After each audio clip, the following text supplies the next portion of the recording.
social media has shifted modern day depression. The teens that I'm seeing now, there have been smartphones like their entire lives. Here we have a Harvard Med educator telling us, go touch some grass. Yeah.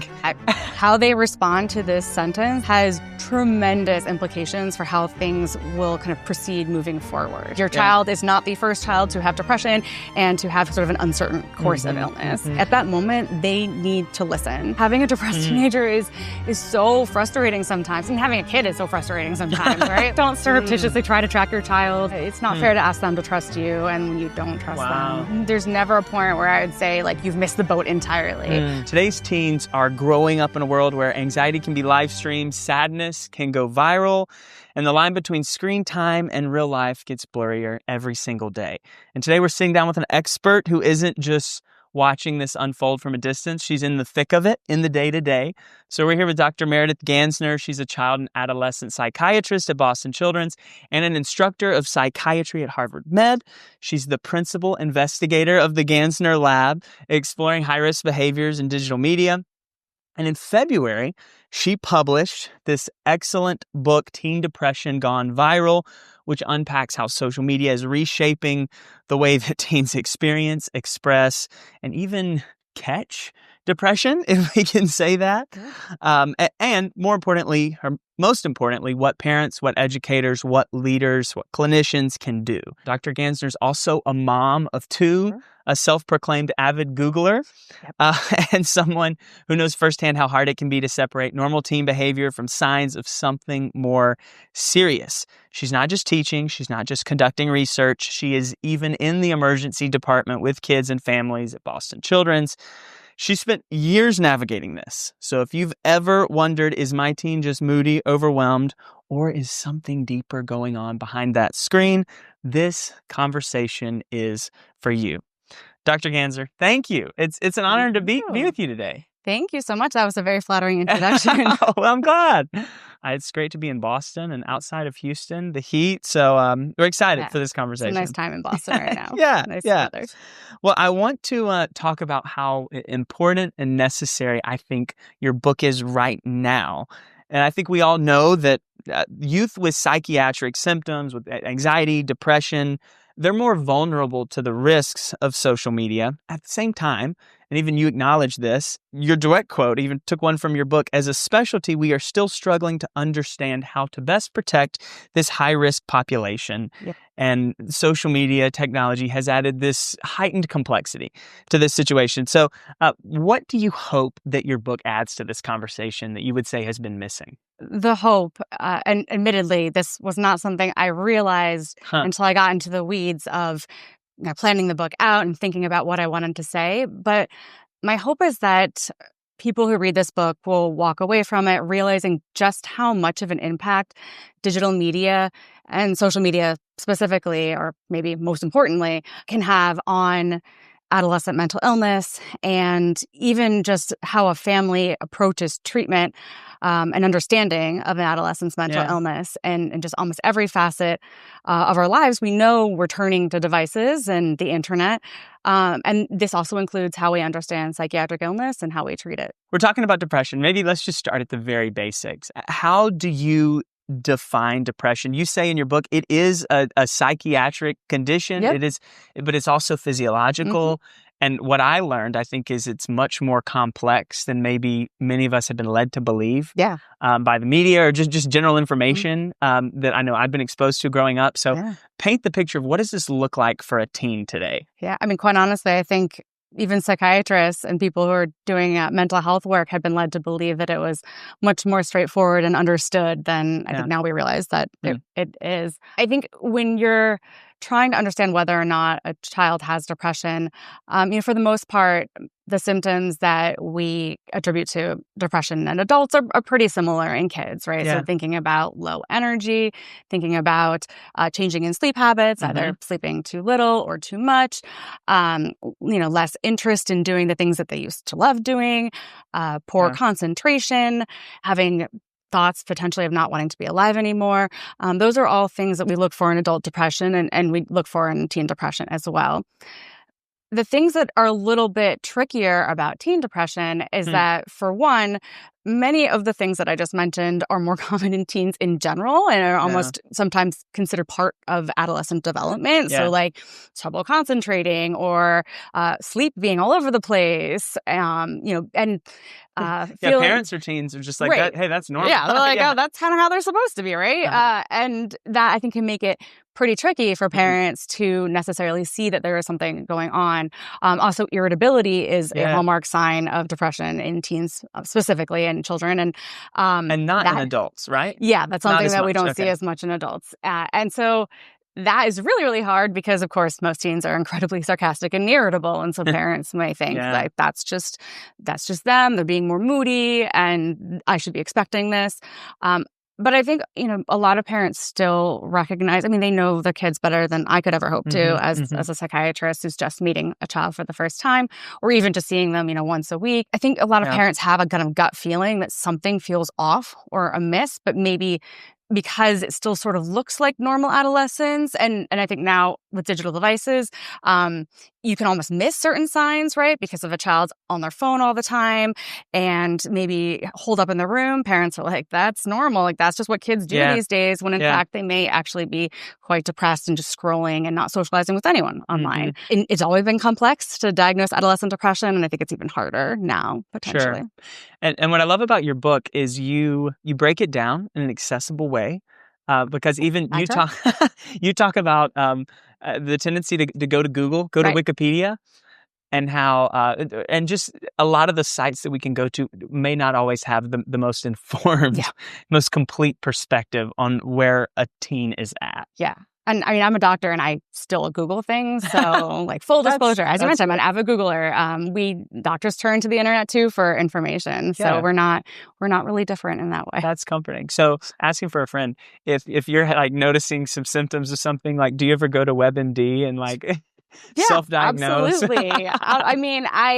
I may be more reluctant to self-diagnose, okay. But absolutely, doctors will. I can't speak for all doctors, but as a doctor, I definitely have. You can't keep track of every single medical condition, and once you specialize in a specific specialty, then you start to lose a little bit of the nuances of certain things. So, absolutely. Just asking for a friend, but thanks for thanks for that. We're talking about depression. I want to get into what it feels like today. We hear the numbers all the time. I know our former U.S. Surgeon General highlighted research suggesting that 3 or more hours a day on a screen has been linked to double the risk of things like anxiety and depression. Then we have the likes of Jonathan Haidt and the anxious generation pointing to causation in the link between the rise in smartphones and the rise in this mental health crisis that we've seen, especially among youth. In your book at the beginning, you highlight how the estimated prevalence of adolescent major depressive disorder increased from 8% to almost 16% between 2009 and 2019. So, and the adolescent suicide rate jumped by 50%. So whether it's causation, whether it's correlated, the fact remains that I think social media has shifted modern day depression. Yeah. How have you seen that happen? In a variety of ways. For one, just the sheer act of being on social media platforms or screens in general for a prolonged period of time has made it more possible for factors that we know are attributed to or can cause depression to kind of find their way into the lives of kids. So thinking about things like lack of exercise and limited UV light exposure, poor sleep, poor eating habits, these are all things that we know are factors that can impact depression. And we've been studying them for quite some time. And yet when you have now a device and then platforms on top of that are specifically designed to keep teenagers, especially because, mind you, the platforms do make a lot of money from teens through advertising. So their incentive is to keep people on them all the time. And you set up a such kind of an intoxicating activity that it sort of bleeds out then in all the other things that you could be doing to kind of maintain that healthy lifestyle that may have helped protect you against depression. And so then you create this perfect storm where someone who, mind you, I don't believe that every single person that goes on the device is always going to, suddenly become depressed. But if you already are struggling with other stressors in your lives, like a parental divorce, or maybe you had a breakup with a partner or any other stressor, right? And then add the factors of, not sleeping as well, not eating as much, not going outside. And then you're creating this environment where a depressive episode is far more likely to show up. Here we have even a Harvard med educator telling us, even youth, like, go touch some grass. Yeah, I'm all for going outside and taking a break from screens. Absolutely. Yeah. But I think it also points to the fact that, and I mentioned this in my book, that we don't have a really good model of what it could look like for someone to go on social media and maybe go on social media even like 4 hours a day, right? But maintaining their interaction with the outside world in terms of going outside, getting exercise, seeing the sun, eating well, and then really seeing if, while they keep all those things at healthy levels, if that social media use also then brings about depression. And then what's even trickier in studying this, right, is that social media use is different for every single person on the platform. And they make that happen through algorithms, right? What you see is individualized, tailored to you, to your interests. And so it also depends on what you're seeing right on the platform. If you're seeing fun cat videos, then that's great. But if you're seeing really traumatizing videos, content about suicide, content about depression, content about other difficulties in the world right now, those things can make it really challenging to use the platforms in a way that doesn't increase one's stress level. I'm an adult. At least I consider myself an adult. I feel like you qualify. I think you qualify. And I even find myself when I'm on social media, and I've tailored my algorithm. Like, if I'm not interested in something, I don't get on social media a ton, but I try to mark things that I'm not interested in. I still find that it's very easy to become overwhelmed and so bogged down by it all. And I know what's happening. I know what the social media companies, I know they're incentivized by my attention. I get it. And it still affects me. Isn't it wild? Yeah. It's very fascinating when you, as an adult, know what is happening to you and you can see it. And you realize how much what you're doing online has been feeding to these companies, and then just deciding what is being shown to you. And sometimes I've had, the experience of realizing that I'd been being fed a specific view of how certain things were. And I thought I was trying to do a good job, maybe clicking on articles where I don't agree with the overall viewpoint to try to maybe even myself out in the algorithm. And I still realize that I have come away sometimes with feelings about a certain issue or being surprised about the outcome of something when I guess I shouldn't have been so confident one way or the other, and feeling slightly disturbed by how easy it was for even knowing all these things for my brain to have swayed in a certain direction. Let's lean into a bit on what you're touching on and the impact of social media on depression. And also in your book, you talk about the social element of it. You mentioned networked depression and this whole concept of social contagion. Could you speak to even how social media influences number one, the content we're seeing, obviously, but also someone's awareness of and even self-identifying as depressed through what they might see online? How does that play out? Social contagion is the idea that through being exposed to certain behaviors, and oftentimes this has been most studied in sort of negative, often mental health associated behaviors, by being exposed to those kind of through social connections, oftentimes more close-knit social communities, one can then have those certain behaviors or even ideations kind of brought out.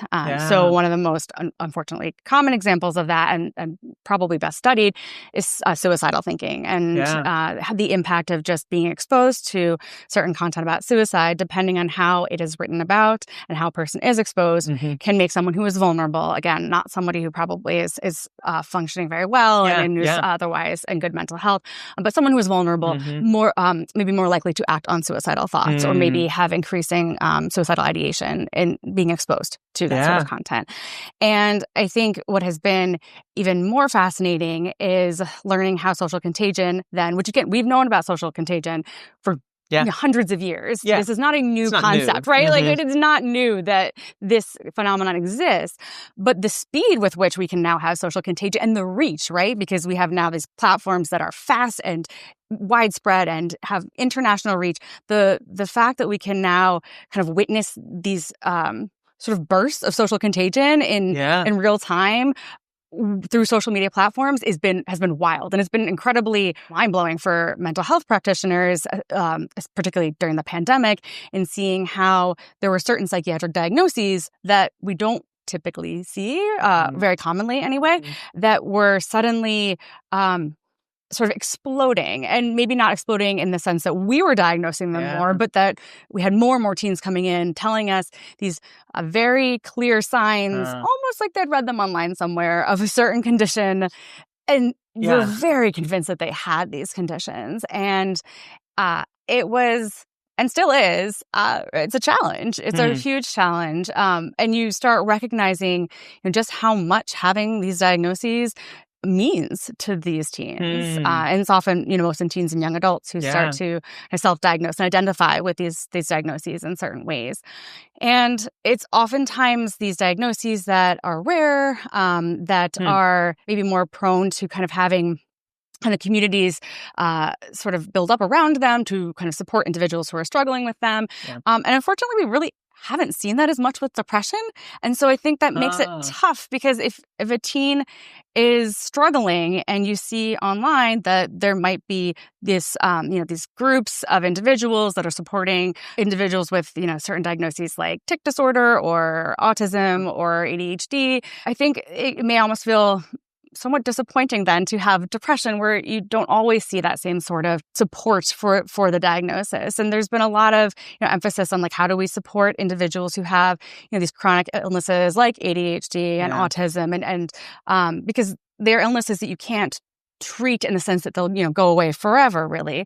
Whereas there's this thinking about depression where depressive episode, it has a start and it has an end most often, and then it can come back later. And I think it's harder to have that sort of ongoing support and adaptability to, how do we help individuals with depression more? And I hope that we are starting to maybe use social media platforms for good to try to promote positive thinking and accessing mental health support and ways to treat depression in kids. But oftentimes I don't think that same sort of camaraderie exists for kids with depression. And that is tough, because it's going to be far more enticing to want to connect with others online if you see that there's this vibrant platform of other individuals that are really identifying with another psychiatric diagnosis. I think what you're capturing, social media is great at connecting people. It is, for good and for bad. For good and for bad. And especially with some of these more niche communities, I know that the more time you spend, the more niche your recommendations tend to become. And I think back to, there was even a few years ago, a Washington Post study looking at specifically TikTok and the TikTok algorithm, and how, especially for vulnerable people, the algorithm, is very good at just discovering our interests, but also our vulnerabilities, and then tailoring content and recommendations to that. Yeah. And which is really scary. And I think and I guess they, meaning the larger social media company, powers that be, right? The platforms know that, people click on things when they feel more fired up, and sometimes in good ways when things are exciting and fun, but other times in not so good ways. And so there isn't always this incentive to promote content that may be more neutral or realistic, or, always positive in nature. And I think that has really presented a challenge to lots of individuals. And think about, a child who may go online to understand what it's like to have depression and what that means to be depressed, and exploring, what it's like to have this mental illness. It's very easy to slip from that sort of promoting, mental health support, promoting, I guess, a healthy recovery from depression, right? It's easy to very easily switch from that kind of content to slide into more pro-suicide content, non-suicidal self-injury content. It's a very slippery slope in terms of content recommendation. And so, we're doing a study right now in the emergency room where we're asking teens about how they interact with social media platforms and the internet regarding their suicidal thoughts. And the vast majority of them have really turn to the internet for both of those things, both to understand their illness, understand the suicidal ideation, and to connect with others for support, but also sometimes to learn about how they could potentially end their lives. And it's really frightening to think that, depending on where that person is at, what content they see could have resulted in very, very different outcomes. Sure. And the thing that I think haunts me even more, taking a step further, is the more time we spend on these platforms, the more tailored our recommendations are, the more niche the recommendations are that we're receiving, the less moderated they are. Yep. And we're relying on tech companies have these massive algorithms and tech systems to protect us, and they have faults, they have flaws too. So I want to turn the page in speaking directly or more so directly to parents who might have a child who's struggling with depression, worrying about what's going on in their child's life. And from the beginning of your book, you talk about the maybes and the I don't knows. Nobody likes the gray area, right? No, I don't like the gray area. Even personally, a few years ago when I faced a season of anxiety after some big life events, I remember going into it with the mindset of, I am going to fix this. Let's fix this. And very quickly through talk therapy, I learned, hey, that's not the best mindset to approach this with. Yeah. But it's human nature, right? It's human nature to want to have certainty, to have a black and white answer. That's why I think humans are so prone to wanting to label things. So things are definitely one thing and definitely not another thing, but that just isn't how life works, and it's not how humans are. So how do you speak to a parent who may have a child they're worrying about, they have concerns about, and they're trying to come to terms with this gray area? Any word of wisdom for them? Honestly, I think it's unfair for me to say I have real strong advice there, since I'm not comfortable with maybes. I don't like it either, right? And I also don't like, as a mental health professional, when I'm trying to help a child and I sometimes don't even know exactly what I'm looking at or exactly what the next best step in treatment is. I think, honestly, just trying to validate that frustration and relate to a parent at that level and saying, yes, there's a lot of uncertainty. Sometimes we don't even know if a child, has that depression is exactly what we're looking at. Sometimes we will find out later, but it takes some time. Sometimes, and oftentimes, we don't know if the treatment we picked the first time is what's going to help most with the depressive episode. We don't know how long exactly it's going to last. We don't know if it'll come back. We know odds are good that it might come back because, unfortunately, there's a high relapse rate. We don't know when exactly, and we don't know for sure. Lots of don't knows. Lots of don't knows. And that's just the way it is. But I think trying to help parents realize, first, you're not alone. You're not alone in this. There are a bunch of other people on your child's side trying to help them through this, and that we're going to help you kind of through that uncertainty. And that the uncertainty it's normal. Your child is not the first child to have depression and to have sort of an uncertain course of illness. The second piece is also trying to spin, and this is super hard, admittedly, trying to spin that uncertainty as potentially a good thing in a way, because, and I think this applies a lot to, thinking about what causes depression, right? Because there are so many different factors that we know can contribute to depression. And again, kind of our tendency as humans, black and white thinking, wanting to say what this depression was caused by? Was caused by the phone. It was caused by social media. It was caused by this one argument that they had, with a friend 5 years ago, this peer, their new boyfriend or girlfriend. There's a strong tendency to want to have that singular answer. And that just doesn't exist. But that actually is a good thing, because if the parent then, and this definitely has happened, it fixes, quote unquote, that one problem, right? Thing. So they're it was the phone, so phone gone, no more phone, no phone forever. I don't know when you're going to get it back, never. If that's the approach, and then the child's still depressed, you kind of have to regroup and think, wait, wow. Let's think about, there's more going on, and that more opportunities to find different treatments and different lifestyle changes that can be made to address all those different factors. You can't necessarily box yourself into one specific treatment for depression. That we know that that's not the most effective treatment. And so I think helping parents understand that actually that uncertainty could be a good thing, because if you are certain and then we turn out to be wrong, then that we have to start all over again. And so it's maybe best to come from a broader view of things. But it is really hard to have that uncertainty, for sure. It can be really difficult to know whether a child, a youth is in real danger or just trying to explore their identity, trying to seek attention. And also an important caveat here is nothing we say here is like a replacement for seeking professional help. Yes, absolutely. Even though I am a psychiatrist, I am not probably your psychiatrist or whoever's watching this. I'm probably not that person's psychiatrist. So sure. No, yes, you should not take my words as the absolute truth. So how do you as a parent differentiate? How can you approach this, and thinking about, okay, is this really concerning or is this just part of normal development? I think that there is part of a kind of parental gut feeling, and I know that's so non-scientific, but I do think that parents unconsciously register when their child's behavior is really different, and not in just they're a moody teenager way, but just in a way that is startlingly off. Something has changed. Yeah, and so I think that making sure parents know that we're paying attention to your gut feeling is incredibly important, and we should not be dismissing parental gut feeling on this.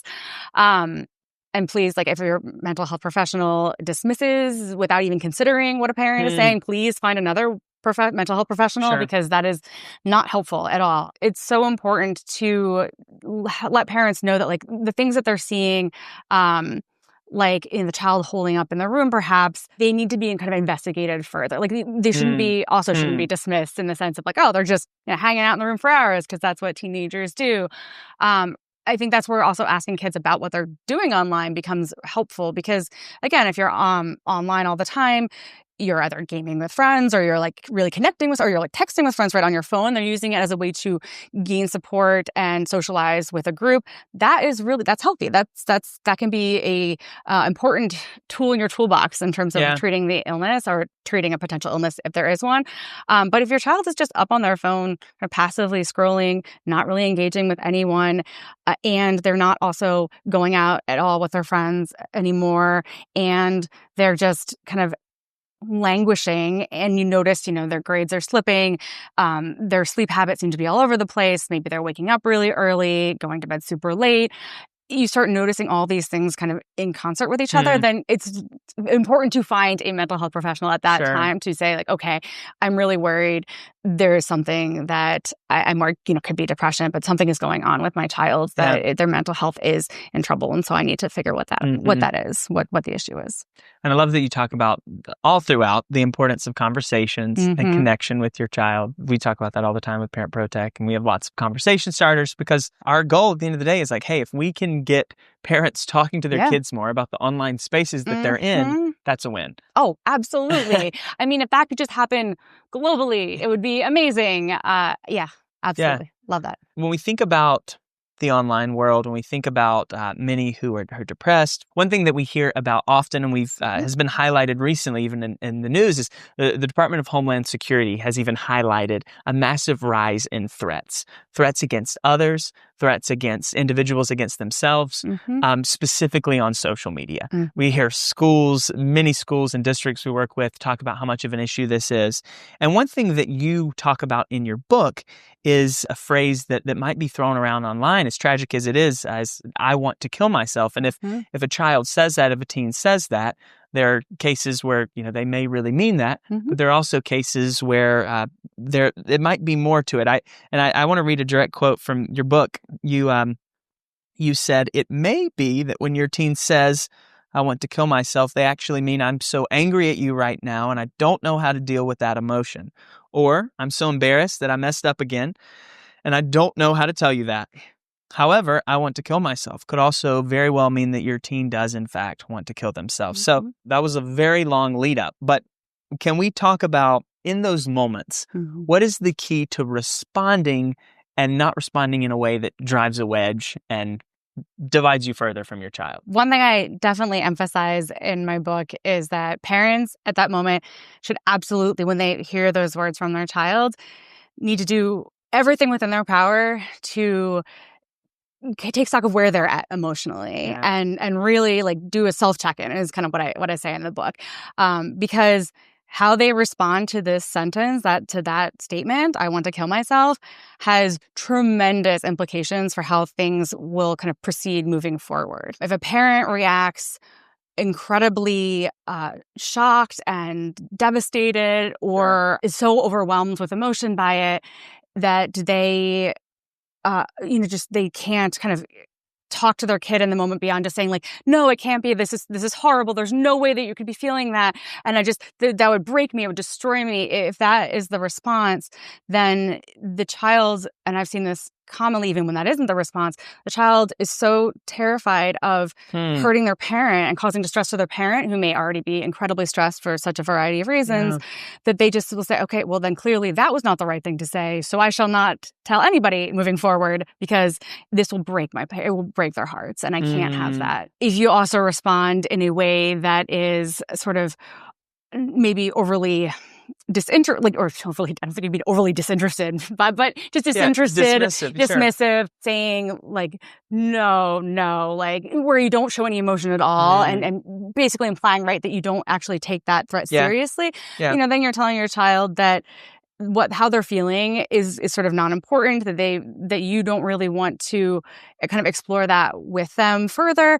and that they shouldn't come to you next time when they're experiencing that, because you don't want to hear it, and they should. So you kind of back to what you said, right? It's the conversation piece then is so critical, and I do think that, it's unfair to ask parents to be the ones to necessarily tease out whether or not the child is having thoughts about suicide that, would need further intervention or immediate emergency intervention, right? Like that shouldn't be something we put on parents. That's what psychiatrists are for. That's what social workers are for. Big shout out to the Boston Children's Hospital social workers. They're an amazing team in the emergency room. And they have fantastic instincts in terms of, when that statement is, I want to not be alive anymore, and they truly mean it, versus the other things like I'm feeling ashamed or I'm feeling upset.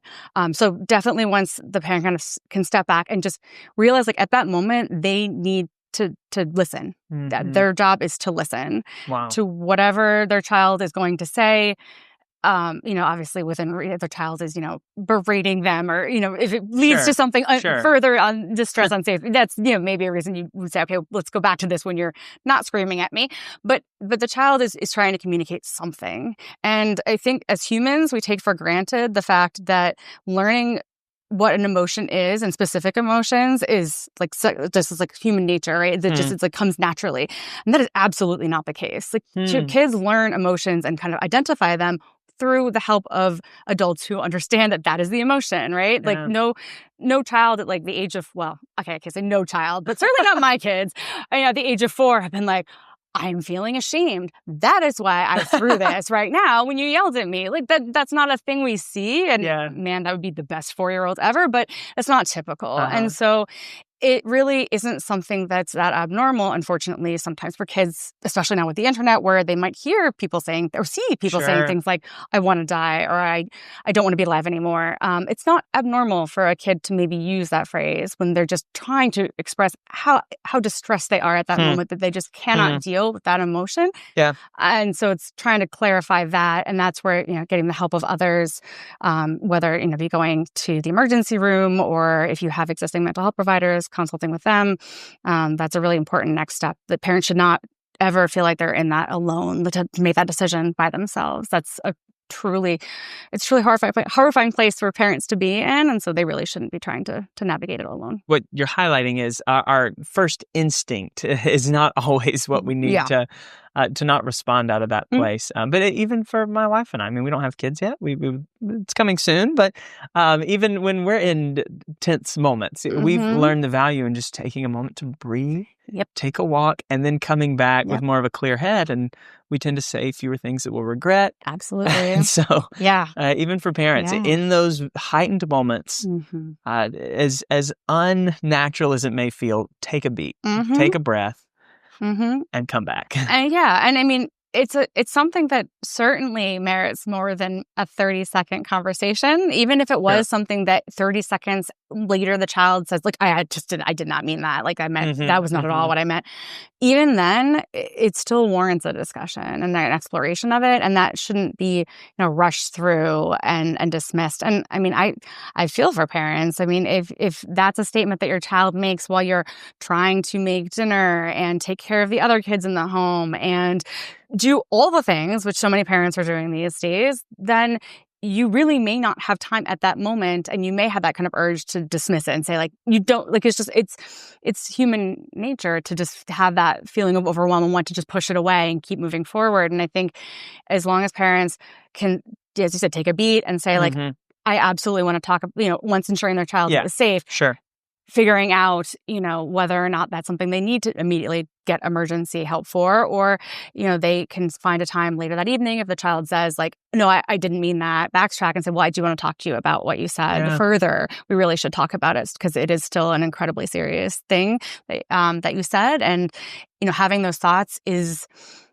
It's something that a lot of people struggle with. And so it's important that we talk about what exactly you meant by that. Even if that conversation doesn't happen at home, if they go to school, educators are going to have to report it. Yep. And so those conversations need to happen. And we even try to talk to parents and encourage them, hey, even encourage your kids to watch out for their peers, because so much of this is happening. Hey, I was playing Fortnite. I was on TikTok. I saw my friends saying these things, or other people saying these things. What can you do? Who do you go to? Building on this, we see a lot of dark humor online. And I think dark humor can be very funny, but then there are times when it certainly crosses a line where you're like, oh, is this a cry for help? Is it more? There's plenty of content online making light of, joking about self-harm, suicide. Sometimes it's brushed off as a joke. Any tips for, like, how can we begin to tell the difference?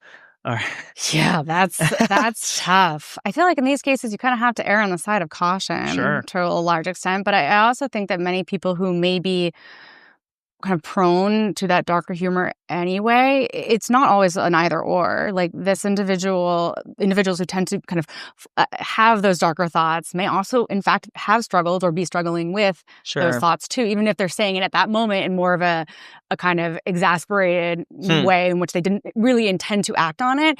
It doesn't necessarily mean there isn't something wrong, which is why I say in the book, like, if that's ever a statement that a child says, you should invest. There's something going on. It may not be depression. It may not be suicidality, but something is afoot. And so it's really important to explore those thoughts further and where that came from further, because it isn't something that you ever want to kind of callously dismiss and just chalk it up to, oh, it's just something they saw online, especially at this age, right? Like, if you're talking about someone who, is under the age of 6 and they're just literally parroting what other kids say, right? That's very different than someone who has now reached the age where they know what death is. They know that death is an inevitability. They know that there are individuals who have ended their lives. When a child is aware of suicide and understands death, at that point, whenever a child does make a statement like this, it's important to talk to them more about it. How do parents who might have a child who's depressed, who might be walking through this, how do they take care of themselves? In the book, I know you talk about and maybe even slightly critique the whole oxygen mask analogy from planes. Yeah. We've all heard it. Be sure to put your own. We have Melvin here, a former flight attendant. Oh. Is it true? Do people actually did they in fact put their oxygen mask before their kid? I'm just so curious, because in the book I actually asked that question. I'm so interested if people actually do, because my instinct would just be child. Like, there's 100%. No part of me that would say mine first. Like, none. It's so instinctive once you have a child. Yeah, no, that's 100%. Yeah, as a parent, your instinct. Maybe not a boyfriend. Yeah. Oh, yeah. Depends how long that relationship's been going on for, but it's a really good, prognostic indicator of that relationship. Have you been on flights where that's happened? Wow. Spent 10 years too, so. Wow, well, that's encouraging. My wife was 13 years. She never had one either. Wow. So, but yeah, we never had that where the mask actually came out, just in training. Right. So the mystery remains. I know. If someone watches this and has that answer or has done a study on this, please let me know. I would love to know, because it's just so counter to what your nature is, or instinct is as a parent to absolutely, like, if a car is like going towards your child, you're absolutely going to jump in front of it. Like, there isn't there isn't a second thought there. So yes. So how do maybe even vulnerable parents? How do vulnerable parents? How do they take care of themselves? When you have a child who is struggling with psychiatric illness, and I really I'm trying to be optimistic. And then I think this is somewhat changing, but it can be incredibly isolating, right? When your child is the child who has depression or who, has these emotional outbursts related to a mental illness or has suicidal thoughts or is cutting themselves, right? When you're the parent of that child, that can be so scary for parents. And there's, I think, a natural tendency for many parents to want to kind of shut that down and not tell anity and keep it all confined. There's also the opposite that can happen that I've seen now with social media, where they overshare it and talk about their child's mental health issues online to everybody, which is a separate issue, and I also really do not like that. But in this case, I think that the tendency to want to shut things down and make sure that no one, comes in and says anything to hurt their child or shames their child about their mental illness. It's like this. It's an instinct to want to protect your child, even if it maybe seems like the parent is, doing a disservice to the child. It's coming from a place of, I want to protect them. Yeah. And I want to make sure that, people don't see them as, the child who has this and X. And so because of that, many of these parents are really just have been doing this all by themselves. Like they have had such limited outlets in certain ways, right? Like there's, when, a child has a medical illness, and again, I think depression is a medical illness, but one of those more typical medical illnesses like cancer, right? There is such a tendency to want to, people will rush in and be like, what do you need, right? Can we bring you food so you don't have to cook, while your child is undergoing chemotherapy treatments? I don't see that sort of camaraderie, incoming support. When a child has been hospitalized and the parent is having to go, in and out of the hospital every day to visit their child. And I think sometimes that is because the parent has intentionally not told anybody what's going on, and other than maybe people who absolutely needed to know, or they have, or the people around them maybe don't know exactly how to best support the parent or feel awkward around it, and they're like, I'll just send them a how are you doing text, right? Like the biggest thing the parents can do to try to help themselves is to get other people who are supports in their lives who can validate their frustrations, because having a depressed teenager is so frustrating sometimes, and having a kid is so frustrating sometimes, right? There can be so many times when you're like, oh, why? Like, I love them, but this is so maddening. And that's so much harder when your child is significantly struggling with depression, and in a way that maybe means they won't be able to go on a family trip that they wanted to go on, or it means that the child might have to repeat a year of school, or maybe they're feeling so unsafe that the parent has to not work anymore, and so that can understandably stir up a lot of feelings in parents of anger, frustration, of just all the feelings, right? And then anger and frustration at oneself that one is feeling that about their child's psychiatric illness, which is of course not the child's fault. And so having someone there who can support them, having other parents who have that lived experience, that is first and foremost critical for parents going through this. Absolutely. And then, other things, right? Like just making sure they're sleeping and not doom scrolling all night, things like that, just to maintain their own health. There's also lots of very practical tips and guides that you have in your book for parents, just building a home and building healthy habits as it relates to tech more broadly, but even specifically if you have a child who is facing depression, and helping them navigate and even share information to you, communicate to you on how they're feeling. You talk about safety plans, you talk about behavior plans, and you talk about digital media plans. And if we could, can we just walk through those? And it's worth noting, you have them, even examples available in the back of your book. They're available online as well. But can we just go through the three of those and what that looks like? So maybe start with what? I'm sorry. I'm actually going to flip it and start with the digital media plan. Okay, first. Most general. Yeah. Because I think the digital media plan is a plan specifically that I think honestly, at any time you're going to bring devices into the home where a child is going to have ready access and free access to them, it's important to try to craft something, get some some semblance of your expectations about said device use on the table, so that there is no questioning. And again, that's not something that most parents know that they have to do, and I feel for them, because you inherently don't think that your child is going to be looking at online pornography or engaging with extremist groups online. Like, that's not a thing most parents go into this assuming that will happen. So there isn't this tendency then to want to plan for it, but that I think we need to really start pushing back on that. If we're going to have these devices easily accessible at all times for kids, then we need to be responsible in, as soon as possible, letting expectations about how to use these things responsibly laid out. And that's going to differ from home to home. Yeah. So I think starting with a digital media plan, again, even before your child is depressed would be great. But, once if your child is struggling with depression, creating a plan that very clearly says, this is what I think would be important for you to do and think about in device use in terms of how long you should be on it, in terms of what needs to happen in order for you to use said devices, just kind of structuring the digital media use in a way that can help with, the process of recovery from depression, right? Can reduce depressive symptoms. So making sure that you're prioritizing that exercise and the eating well and the engaging with other humans, not just online, and finding a way to emphasize those meaningful activities that could be healthy and help promote recovery. That can be done through a digital media plan, certainly once a child is struggling with depression. But again, even if a child is not depressed and just, has their first device for the first time, absolutely, you need to start thinking about crafting one of those. The American Academy of Pediatrics has, I think, a really good kind of family media plan that is very user-friendly and is great for, the situations where you're just trying to get kind of something on the table initially where there's not this concern of safety or depression or mental illness that you're trying to kind of treat or address in the plan.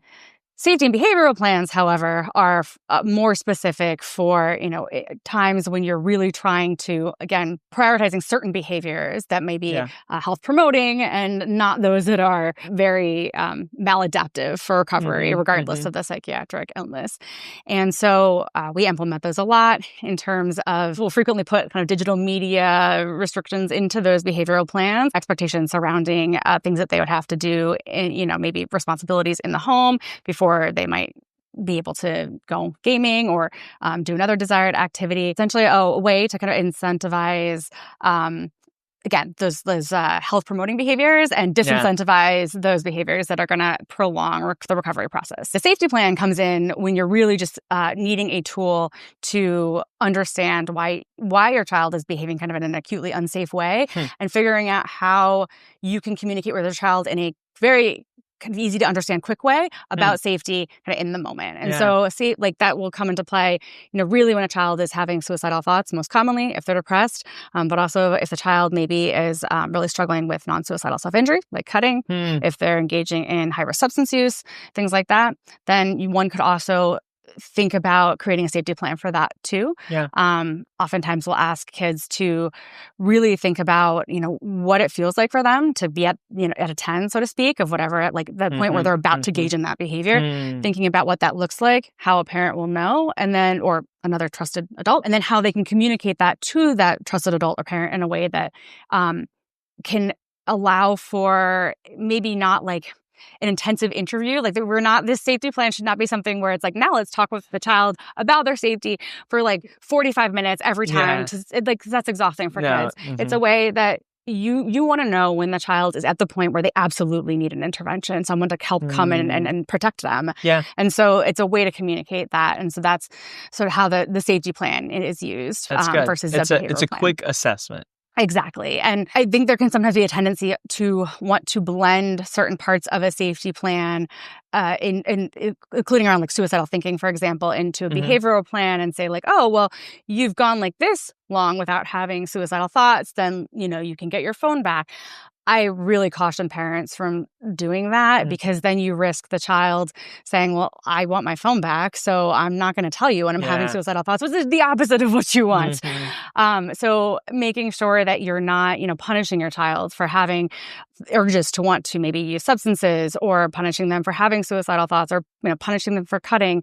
That's not going to be a productive way in helping your child towards recovery. It's very shaming.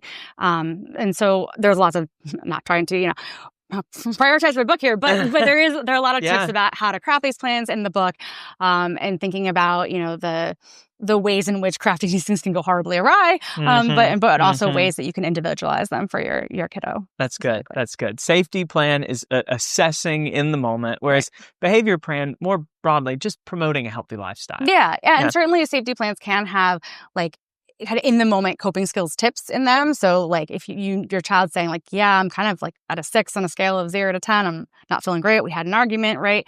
Then, and on the plan it lists, this X fidgets help me at this point, or like taking a walk, listening to music. These are the things that are helpful for me at that point. A parent can easily see that and be like, this is what I can provide to you right now, because sometimes it really isn't going to be a like one-to-one with your, like the parent is not what's going to help the child at that moment. And that's okay. That's expected for teenagers. So just having the parents know that they're they have like kind of an arsenal of tools that they can turn to help the child at that moment, and in a way that is not them trying to like figure out on the fly, like how suicidal are they, and should I take them to the hospital? And this is a really nice way to put that out there in a way that both parties understand. Yeah, put a number to it. That's great. I want to briefly talk about parental controls. Yep.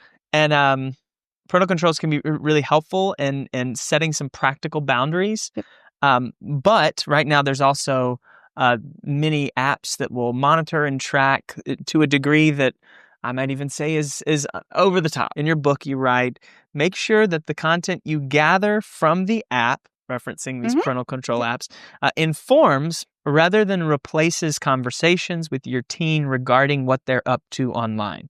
Yes. They're going to have to learn to be safe on their own at some point, and spending hours a day tracking your child's behavior via your own smartphone sounds both exhausting and unsustainable. Yep. I was like, I think I highlighted that. I wrote great, excellent. Oh, I'm glad. Because I think the tendency, it can be, especially for parents who are concerned, to be so involved to a degree that it's unhealthy. Yeah. But you're saying, hey, but they also have to learn these skills on their own. Yeah. This might be a hot take, because I certainly know a lot of people that would absolutely say, we need to be, now that we have the tools to monitor our kids all the time, we absolutely should be monitoring all the time. And I really, really just want to push back on that. And I mean, I admit I may differ in opinion from others, but I do think that if you aren't simultaneously doing it with the intent to help launch your child and say like, you know how to make safe decisions now, go forth.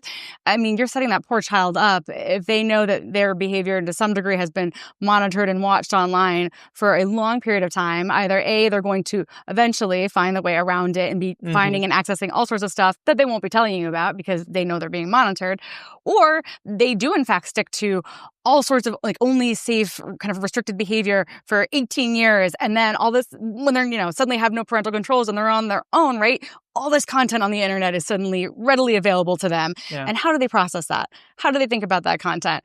What do they do when they see that content? How does it make them feel? Like those are converstions that should have been had way, way before. And so I do think it's pretty unfair for your kid to be put in that situation.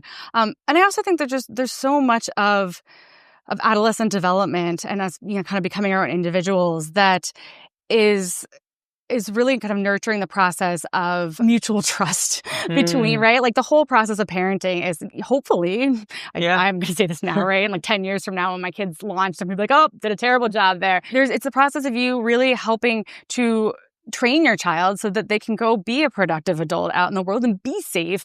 And they have to trust that you're telling them what is going to be most beneficial for them. And then you also have to trust at some point that they're going to act on those things that you've been telling them about being safe. And so it's that mutual trust that's super, super important. And I think such a slippery slope, I think when parents have been in some way or another kind of snooping on their kids for years, right? Like this is not a new thing, right? It was like, finding your kid's diary years ago, right before the internet. But there's such a tendency to, when a child is unsafe or having unsafe thoughts, right? Or has depression, I think to really absolutely say with certainty, like, I know nothing is going to happen to them. And to, especially, if you're already anxious already and you're feeling like you need to do something to just protect them.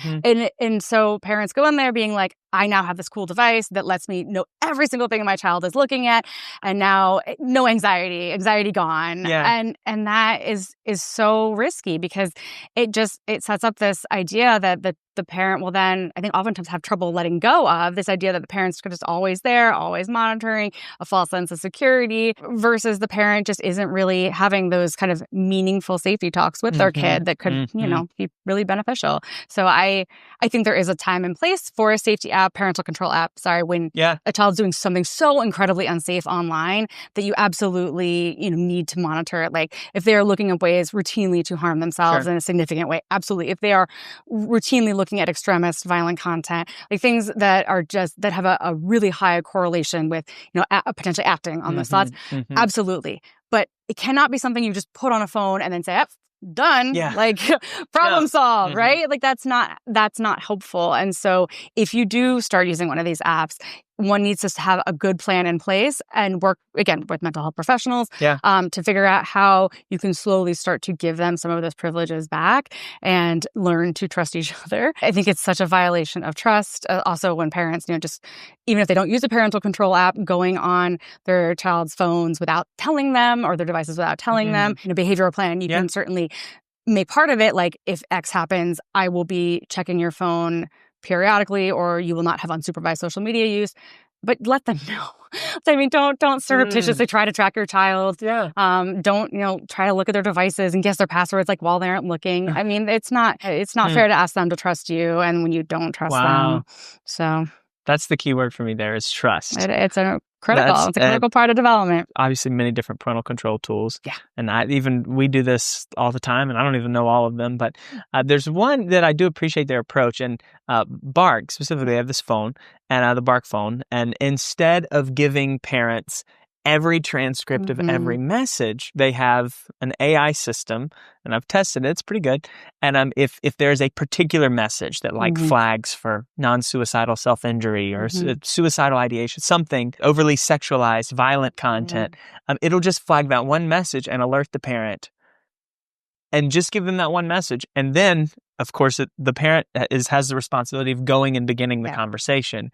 And it could be a joke. It might have been completely taken out of context. But as opposed to reading 300 chat messages, they're able to then go talk to their child. I appreciate that. I mean, I think that's a great kind of middle ground. Yeah. I do think that, though, to some degree, some kids don't really know when they're ready yet, I think, to talk about certain things. And so I think that there could be times I could see where if you're the one to initiate the conversation, going and they're being like, all right, like I found this. I still think that there could be some potential drawbacks to that. Again, I mean, I'm old fashioned already, weird, but the idea of, just letting your kid know like that you are there to like, hear about, and that you will not be mad no matter, how they're feeling, that you just are there for them to talk to. Because I think we've seen it time and time again that being the pursuer as the parent of a teen does often not go well in terms of conversations. And important, meaningful conversations. So that's my only caution. I think, again, like there are certainly times when that really should happen, when that sort of more intensive control should happen. Is something the parents need to be thoughtful about. There's this powerful section I love, page 134 in your book. Very specific. Not sure why I shared the page number, but you talk about when you're working. Forget it now. Like 134, the best page in my book. You talk about when you're working in an inpatient psych unit. And with adolescents, and one of your favorite times was when patients themselves would come to the realization that their digital media use wasn't healthy. You even said this was like your greatest joy. Oh, yeah. When you're working with them. Yeah. How was that process? Getting an adolescent to see that maybe I am playing this video game too much. Maybe I am on social media too much. Yeah. So interestingly, this kind of ties into what I was just saying. Yeah. Like you cannot, I'm saying you, like parents, but also like me as that lame psychiatrist that's taking care of them, right? Like that, I cannot be the one to go in there like all intense and being like, you're on your device too much. Like that will not go over well, immediately right? building a wall. Yeah. Like even if I walked in there like, a week into the process of a child being on a unit and was like, okay, well, now that you don't have your device on you, doesn't that feel better? Don't you feel better now? Like, isn't this better for you? Yeah. It's like it just that no. Like, hey, but please leave me alone. Yeah. And I think as a teen, there's this immediate instinct to be like, oh gosh, they're gonna try and take my device away. So then they're like, no, like absolutely, like I need my device right now. So yeah, not the most productive conversation if you want to talk about the pros and the cons of device use, which also extends to talking to teens about it outside the hospital or outside, an inpatient setting, it's always best to try to get the teen to come to that realization themselves and that understanding themselves. Yeah. And that's, I think that's just something that at times people may say like, that's sort of manipulative. And it's probably going to be more effective than you just telling them something and telling you should do this and do X, Y, Z. Yeah. I actually never went in, all like intense and ever said that to anybody. So I guess I can't say for sure that it would end badly, but those circumstances I'm referencing in the book always happen sort of naturally, and just talking to teens about the circumstances that brought them there and how they're feeling, and kind of organically coming to the realization that, asking them questions about what's been helpful, that like maybe talking to people face to face has been helpful, and maybe they were on their device too much and they were relying on gaming too much. Depending on, again, the inpatient psychiatric experience can be very different depending on where you are, and I want to be mindful of that. But if you happen to be in an environment where you can have kind of these supportive groups with other peers, it can be a great experience for teens to have that kind of face-to-face connection and realizing that maybe that wasn't healthy. Because the problem, right, is that, when you're having those conversations with others and there's no device present, you don't have something to kind of fall back on to distract yourself, to kind of sort of muddy the waters of that connection, which even if you're talking to your friend, via text, you could be simultaneously also doom scrolling or playing, I don't know, Candy Crush, or do all these other things you can be doing. And that multitasking, I think, really takes away from the sort of enriching experience of forming a one-on-one connection with another person. And so when teens think about it, like the teens that I'm seeing now, like there've been smartphones like their entire lives. And so for them, it's like, oh, wow, like this is a really cool experience. So like have that connection with others. And some kids get phones and devices super early. So maybe for them that is a new experience, and having that connection with others in that way. So what you're saying for helicopter parents, for all of us, is the more you can build trust based on conversations, guide and support and create a nurturing environment, the better. Yeah, super easy, right? So easy. There's no way you can't do that. Especially coming from me, who's not even a parent. So Yeah, I say all this as though it is easy. It is not easy. Yeah. None of it is easy. As a parent, I can tell you it is. I understand it is not easy. I've also had a lot of experience in maybe saying things the wrong way to teenagers, or, trying to get teenagers to do things differently and failing at it. All sorts of teenagers, right? That's part of my learning as a psychiatrist. And so that's been helpful those times when I've absolutely failed. So. Hey, there's humility. Reframe it. Yeah. Failure is an opportunity for me to learn. So. Well, this has been so helpful. I would say if anyone wants to dive in more, your book is both research backed, but also very accessible and practical for parents. So I could not recommend it more. But I'd love to end with a few speed run questions. Maybe if you could take 15 seconds to answer each. What would you say to someone who's hesitant to get help? I would first tell them that that's understandable, that it's normal to have that concern and that hesitancy. I think validating it first is the first important thing that you have to do. It's letting them know that you get it, that it's normal to not want to reach out.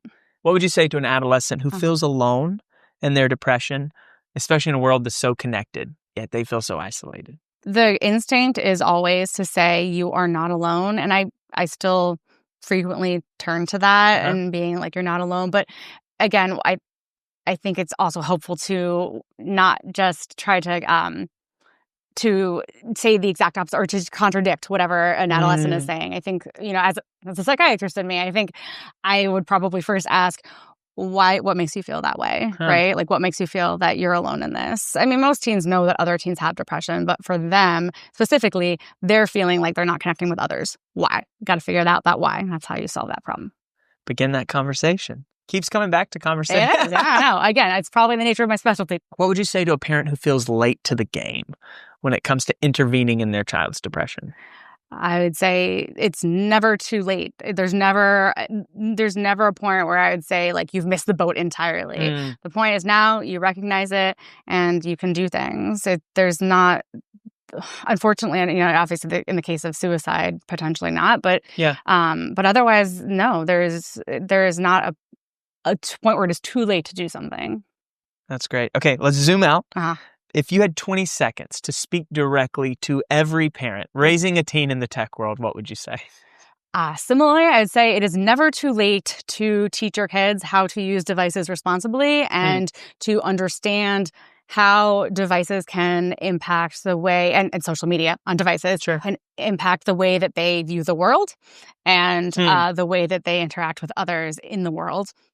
And so even though many parents might go into it being like, you might want to be saying, oh, well, they've already gotten their own smartphone now. Nothing I can do. That is not the case. There are always things you can do. What is one small thing that a parent can do this week to better support their teen's mental health?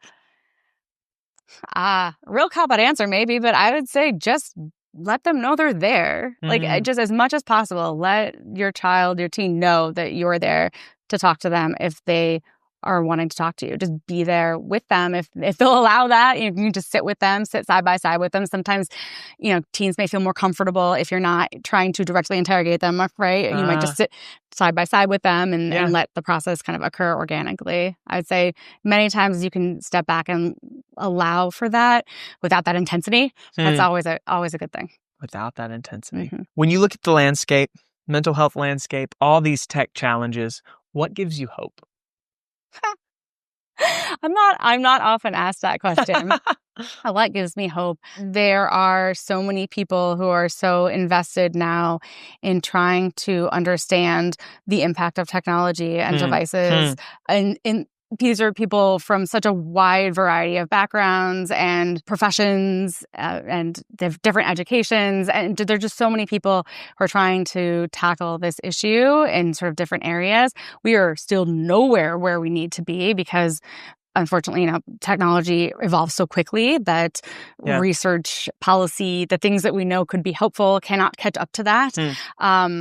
But I'm hopeful. That at some point, I'm also hopeful that at some point we realize, kind of societally speaking, that we have to make sure we retain control, especially with AI, retain control over our own individual thoughts and behaviors and not kind of have technology take things over and, to such a point where we no longer can distinguish, reality from kind of the imaginary AI world. For all those watching, I can't recommend enough Teen Depression Gone Viral, Why Kids Are More Vulnerable Than Ever, and How You Can Protect Your Child's Health and Happiness. It's informed, but it's also practical, and it's a much better resource than Google. Even though Google's a great place to start, maybe don't end there. Fair. I think that's fair. Well, thank you, Dr. Ganser. Thanks so much for having me.